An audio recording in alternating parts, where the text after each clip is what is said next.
คลิปหนึ่งเนาะให้เสียหายมาฮอดแล้วเนาะเรามาฮอดอยู่ที่ผาเงินเนาะซึ่ง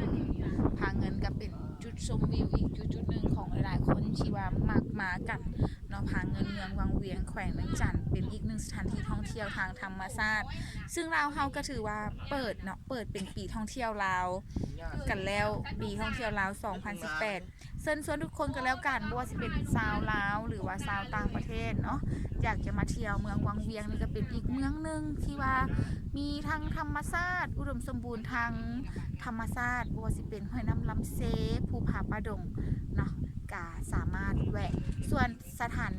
ที่พักร้านอาหารโรงแรมนี่ก็ถือว่าหลายพอสมควรแล้วแหละตัวนี้เชิญชวนกันแล้วกันแล้วก็อย่าลืมเนาะฝากไว้งานเข้าดาวยูทีสวนเจ้าอนุวงศ์ในวันที่31เราจะมีพิธีการเปิดปีท่องเที่ยวลาวเวลา22 โมง22 นาทีเนาะยูทีทางเพื่อนเป็นยังไงแคมป์ของเนาะแต่ว่า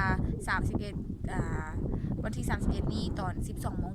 กลางคืนทำมานับย้อนหลังพร้อมกันเนาะ12 โมงเที่ยงคืนนับย้อนหลังเข้าดาวปีใหม่กันเชิญชวนกันแล้วกันเนาะ